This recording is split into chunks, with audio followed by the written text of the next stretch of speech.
Welcome to the Workology Podcast, where we discuss the science and art of the workplace, gain powerful insights, resources, and perspectives on the industries of human resources and recruiting. Join your host, Jessica Miller-Merrill, chief blogger of bloggingforjobs.com, for an in-depth and no-holds-barred look into the future of our most powerful business asset, the employee. And now, welcome your host, Jessica, with this podcast episode of Workology.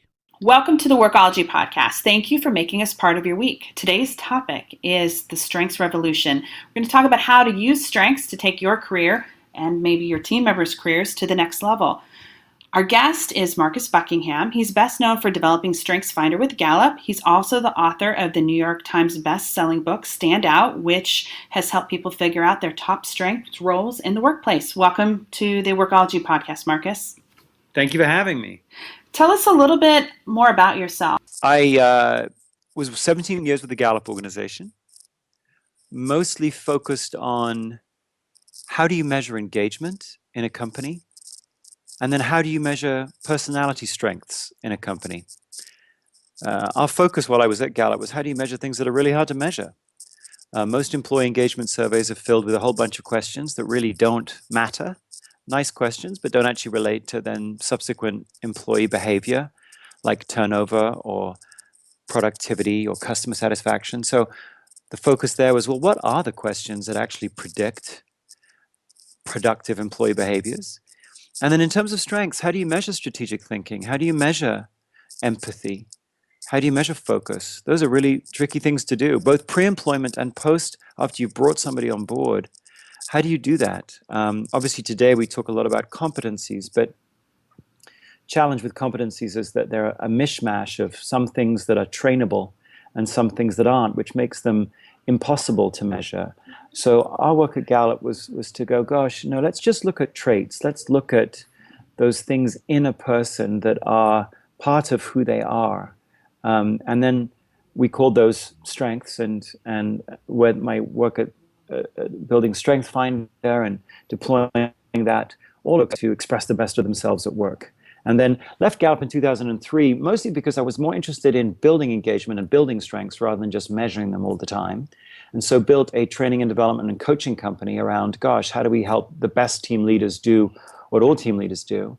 And then really in the last two and a half years, have built a software company because clearly most of our human capital management, performance management software is seemingly anyway designed by people that haven't really interviewed what the best leaders do.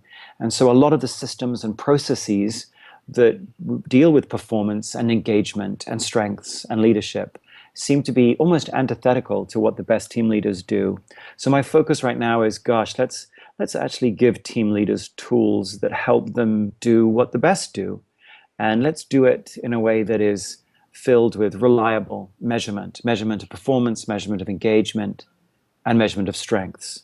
So that's my focus right now. I love that you're talking about measurement and metrics because data is so important. And my personal opinion is that it's the future of really how human resources and recruiting leaders are going to be able to get the audience of their CEOs, is speaking the language of their senior leaders. Yes, I think you're absolutely right. I mean, I couldn't agree with you more. The challenge for the HR community, whether it's in recruiting, whether it's in measurement of performance, employee engagement, I think you'd have to say that most of the data that HR provides is flawed data. I'm not talking about lost work days here or accidents on the job or even compensation. That's good data.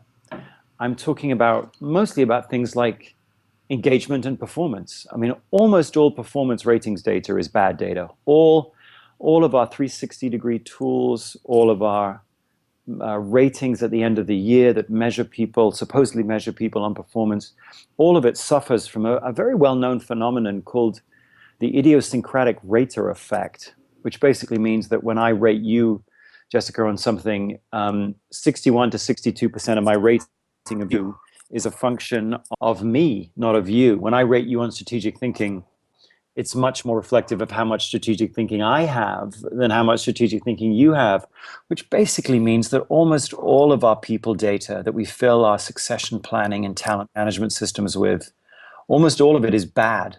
It purports to measure the ratee, but it actually doesn't. It measures the rate. It measures the rater. And for most of us in HR, as we move into this big data world, we have to realize that if you put garbage data in to the analytics engine, you get garbage data out. And for all of us in this HR community, as you said, the language of business is the language of data. And at the moment, I think most CEOs simply don't trust our data. And they're right not to. All of our ratings data that we use to pay and promote and train and develop people is bad data. And that doesn't mean, by the way, if you look at Accenture and Medtronic and Microsoft, everyone getting rid of ratings because they don't like ratings. No, that's actually the wrong reason to get rid of ratings. You don't get rid of them because you don't like them. You get rid of them because they're bad data, which means the problem we have to solve is getting good data. We do still need data on performance variation because we want to act on people differentially, but we need good data. And for all of us, I think, in HR, to get our hands around or our heads around, well, how do you reliably measure real-time performance in a company? That's a really interesting question. Same way, how do you reliably measure real-time engagement? These once-a-year surveys, as though engagement is a photograph that you can take a snapshot of, are way off base. Engagement is a film. It's moving all the time. Now, what's great, I think, is that the tools, the mobile and the watch and everything like that, gives all of us a chance to gather real-time, reliable data. But at the moment, I think you'd have to say we are, at least for most of us, with the most of the human capital management systems we have in place, are bereft of good data. And most of those companies don't really know about data, so they don't really know what they're missing. But we've got a lot of work to do in that space, and it's a very, very fertile opportunity for us. Well, I think this is an interesting conversation because we need to, engagement is a problem, productivity is a problem, disengagement, all these things are important. Yeah. But we need to get back to basics and the foundation and start by understanding and thinking about how we measure those different pieces. So where do you suggest we go? Well, funnily enough, I actually suggest we start by figuring out which audience we're trying to serve. And the audience we're trying to serve is the team leader. We know that productivity, engagement, happens on the team or it doesn't happen at all. And yet we don't have tools for team leaders. We haven't made tools for team leaders. We've made tools for the organization. So our performance management system is designed clearly to serve the organization and is separate from, doesn't talk to the engagement system. Any of the tools we use to measure engagement are designed for the organization. The strengths tools, even StrengthsFinder, if you take StrengthsFinder, it lives totally, or Myers-Briggs or any tool you may have used to measure personality, that's a separate system too. So all of these systems are separate, disaggregated, and the poor team leader is the one who's supposed to pull it all together. And most of this, weirdly, I know this sounds a bit inside baseball, Jessica, but most of this is because we have decided that we are going to use our HRIS systems as the source of truth for measuring performance and engagement and strengths. And yet, sadly, our HRIS systems organize their data according to organizational hierarchies. And yet the way the work actually happens today isn't in those organizational hierarchies. It's in dynamic networks of dynamic teams that some of which are formal, but some of which are ad hoc, some of which are project focused. Team leaders have got to be able to be the source of truth for which teams exist right now and who's on them. And unless you can give team leaders tools to be able to create dynamic teams, you can't deploy productivity measures or strengths assessments or engagement measures to the team where those things are actually happening. So right now, for example, the way we deploy our engagement surveys is all designed to measure the data, collect the data, and report the data out according to static organizational hierarchies, which simply that is not reflective of where the work is actually happening. So to begin with, weirdly enough, I would say we should start by going, performance, engagement, learning, and strengths happens on teams. We need to build agile tools to serve the team leader. At present, we have none. If you look at Oracle, you look at SAP, you look at SuccessFactors, you look at those tools, they're not designed for the team leader at all. They're designed to aggregate data through static org structures. And that's that means that HR is becoming, if we're not careful, we just become increasingly irrelevant as we create kind of a parallel world of make work, when the team leaders in the real world are like, look, I got a team right now. I want to know what the strengths of my team are right now, what work they're doing right now, how engaged they are right now. And at present, we don't give them tools to answer those questions. That's a long answer to a short question, Jessica. I'm sorry. No, that's perfectly fine. No worries. Let's think about this, and let's think about maybe an HR practitioner, recruiting practitioner that's listening to the podcast and hearing you talk about data and team leaders, which I think is particularly important and a very underserved area. And I think most HR leaders would agree with me in those respects. So how do we get started? Is it a simple maybe pilot program or some focus group meetings that we begin to understand what team leaders need so that we can build a system or an infrastructure that meets their needs? Well, yes, if you're starting right now, then I would start by figuring out that the person you're trying to serve is the team leader. And so focus groups with team leaders going, what do you want? I mean, what do you want from us in HR? If you're running a team, what are the first 3 questions that wake you up every day? And let's see whether or not we can figure out a way to serve you on those questions. One of the most obvious things that you've got to have is an answer to the question, what are the capabilities of my people? I didn't necessarily select all of my people. I had probably inherited some of them. What I would start with probably for the team leader is, okay, look, I need a dashboard. I'd like a dashboard that shows me the strengths of my people, the capabilities of my people. Where's that? Currently, you go to Google, it doesn't exist. You go to Goldman Sachs, it doesn't exist. It doesn't exist anywhere. We haven't built dashboards for team leaders. So I would start there and try and begin to figure out ways to serve the most pressing demands of a team leader.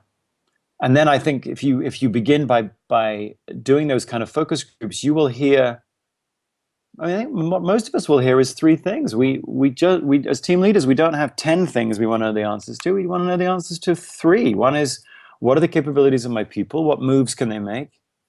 The second one is, what are they doing right now? And the third one is, how engaged are they right now? And I think if HR professionals can go, oh, okay, those are the real world preoccupations of a real world team leader doing real work with real people. Let's make sure that we target all of our tools to serve those kind of real world, real time needs. If you figure out that in HR, we are designed to serve the team leader first, not the employee. We're not designed to serve the team member. We will serve the team member, but you got to serve the team leader first. And we're not designed to serve the organization. We will serve the organization, but we'll serve the organization and the team member only if we serve the team leader first, because that's where work happens. And if we in HR can start there, then you'll get usage. If we can actually give team leaders tools that they go, oh gosh, yeah, I'll use that. If you get usage, Jessica, you get data. You get data, you get insight. You get no usage, you get no data. Right now, one of our problems is we have to coerce these team leaders into using the stuff we make for them. I mean, take performance management as an example. We have to shove and push all of these team leaders to fill out these year-end forms. And we get annoyed, they get annoyed with us, we get annoyed with them. And in the end, what you get is 0 data. You get no usage. And so if a CEO were to say, gosh, what are our most productive and engaged teams right now? Right now, we in HR should have an answer, and we don't. And the way to fix that is to start by asking the team leaders, what do you want to get the best out of your team? What do you want to get the best out of yourself and the best out of your team? Gosh, if all of us in HR could start by going, serve the team leader, you end up serving everybody. Miss on serving the team leader. It's like trying to build social. We've tried to build social for the workplace. But of course, those things haven't worked. All those different tools that we were so excited about 3 years ago haven't worked because they're not designed to serve the team leader. They were designed to serve the organization or the team member.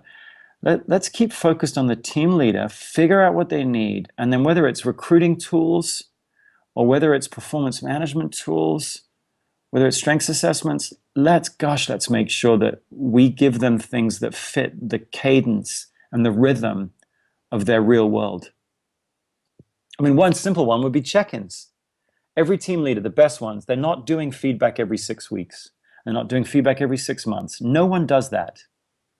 What they do is they check in every week about the work that has to happen. Every week they do that. And that's not a hard thing to provide for a team leader. Just give me a way to check in with each of my people about the work that they're doing this week.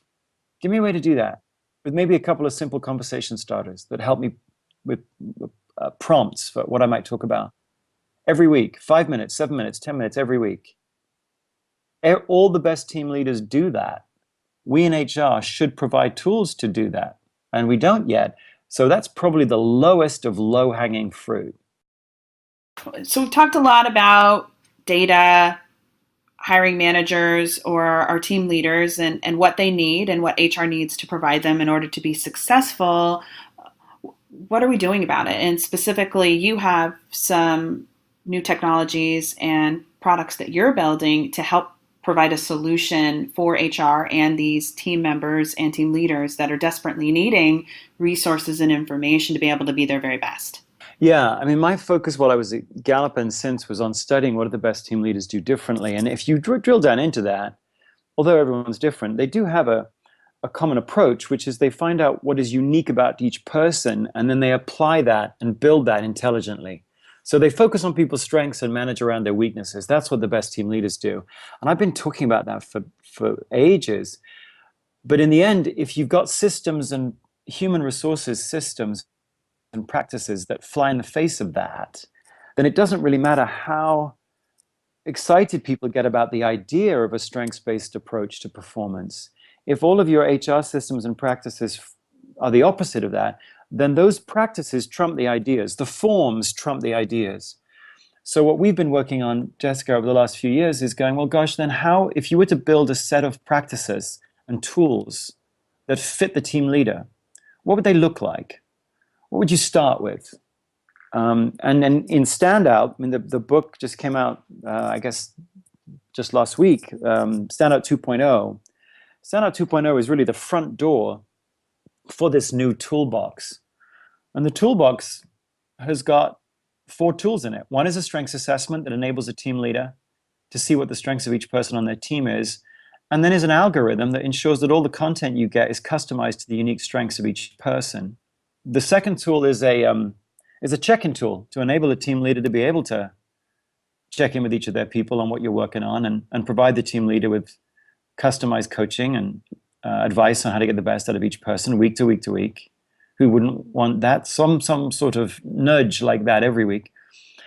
And then there's an engagement pulse. So what is a simple way for a team leader to measure engagement precisely and reliably, and to ensure that every team leader knows what percentage of my people are fully engaged right now? But more importantly, given that we already know what your strengths are as a leader, once you get your data back, I always thought it was silly that we got data back on engagement, and then we never told the leader what to do about it because we didn't know the particular strengths of the team leader. So if the front door to this toolbox, mixing my metaphors, but if the first tool of the toolbox is what are your strengths as a leader, then when you do an engagement survey, we can pull that back around and we can give you customized advice on what you should do to build engagement. Not generic advice like have a team feedback and action planning session, but customized feedback on how you can address clarity of expectations, or what is your way of building a sense of mission and purpose. And then the last one is a performance pulse. Team leaders, as are all people, they are horribly unreliable raters of other people's performance because we are all biased raters, and you can't change that. No matter how detailed your scale is or whatever your competency model is, you cannot get rid of that. And so companies, though, still need a reliable way to measure performance. So there is, within the Standout tool set, there is a simple, precise metric to allow team leaders to measure the performance of their people. And then it uses an algorithm to quantify the unique rating fingerprint of each team leader.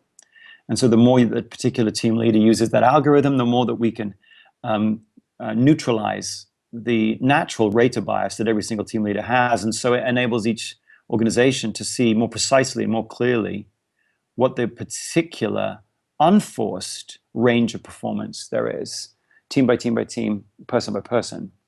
So that's what Standout is as a toolbox is trying to do. provide a very simple set of tools to help a team leader get the best out of themselves and the best out of their teams.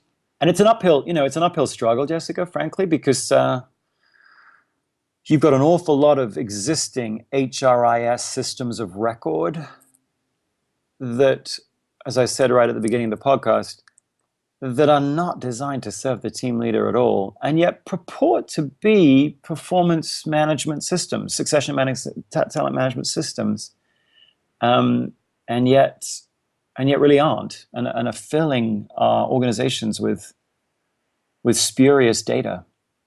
So it's kind of a fun and exciting time because everyone's like, oh my word, what we currently do in the world of HR is just, from a data standpoint, is just terrible. What do we do instead? Where do we go to? How do we get more agile? How do we get more reliable? How do we get more team leader focused?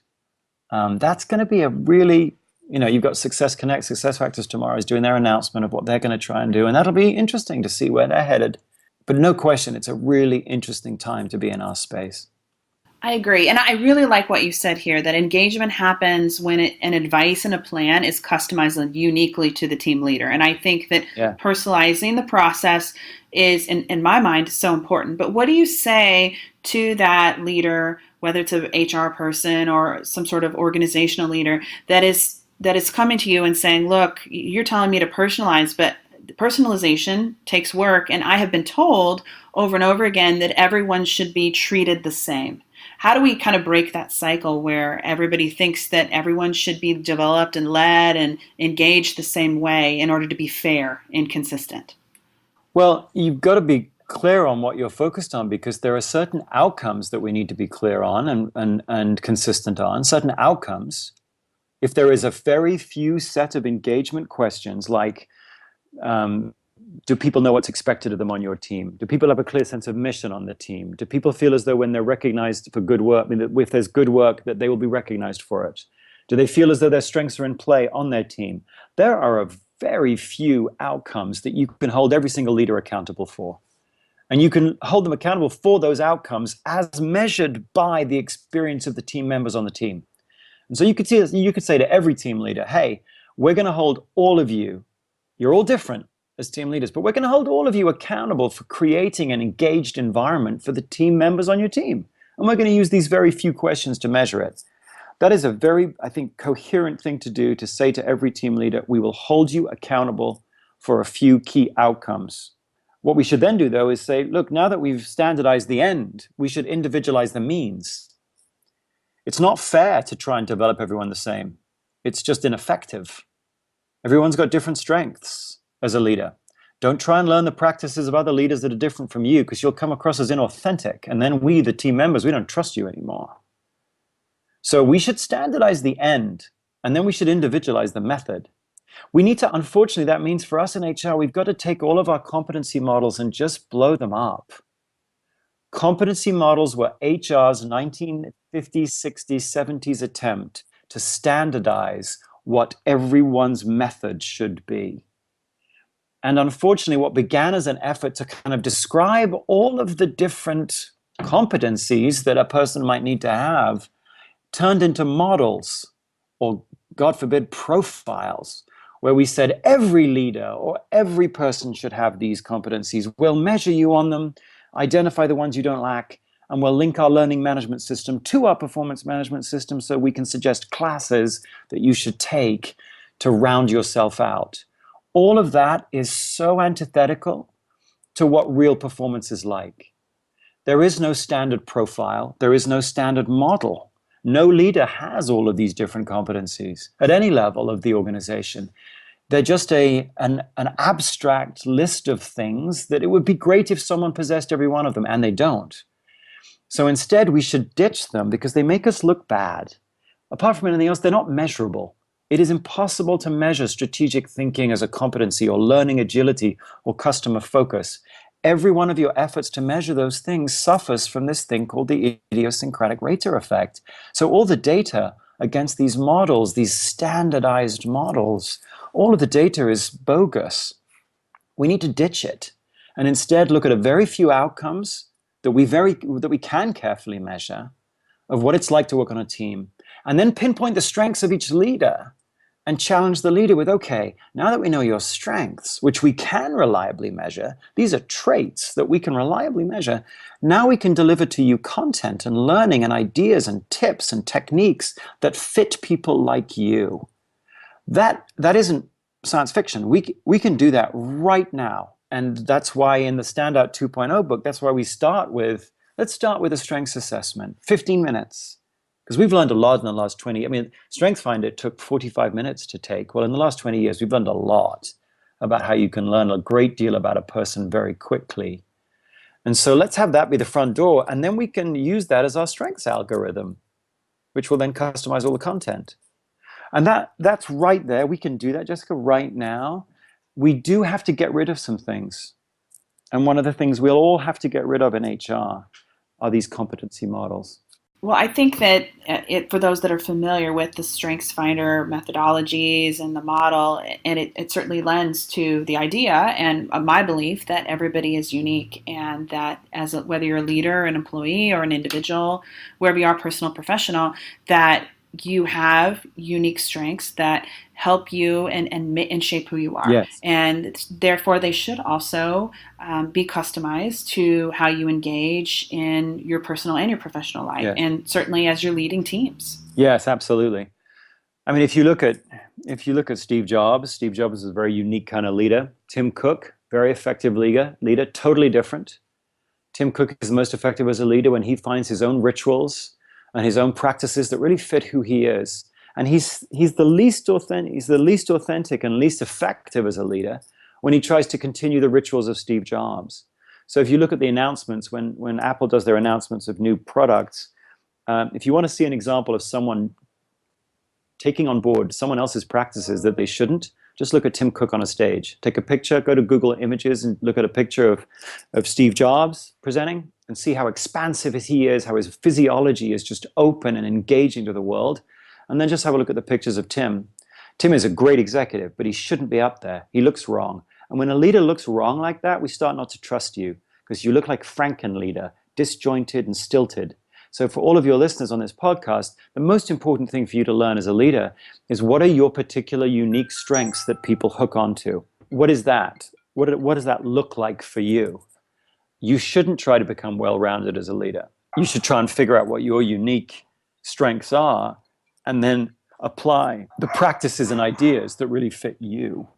Before we go, I know you have a new book that just came out, Standout 2.0. Tell us where people can learn more about the book, learn more about you, and learn more about this brave new world that you're helping us usher in, where we're engaging our team leaders and customizing unique programs just for them and their teams. Well, I would say that the reason we did the Standout 2.0 book, we did it with Harvard Business Review Press, because if you're going to start a revolution, you need really good partners. And Harvard globally is the best partner. So the places I would go, I'd go to anywhere you can find a book. So Amazon, Barnes & Noble, and so forth.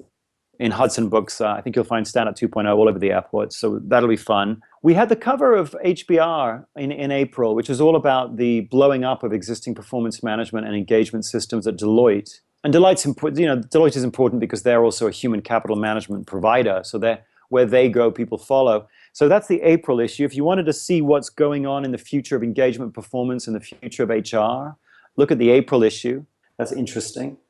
And then if you Google Standout, you'll be taken to our homepage and you'll see everything that we're doing in the world of strengths, leadership, performance, and engagement to try and make this whole thing more agile, more team leader focused, and frankly populated with much better data. Well, great. Thank you, Marcus, for joining us. And if you want to get in touch with Marcus on Twitter, he is at MW Buckingham, and he's all over the internet, as he mentioned. We'll include some links to the book and some different places for you to visit also in the transcript of this podcast as well. I want to thank everyone for listening to the Workology Podcast today, where we discuss the science and art of the workplace, HR, and recruitment. This is Jessica Miller-Merrill, and until next time, you can visit Blogging for Jobs to listen to all our previous episodes.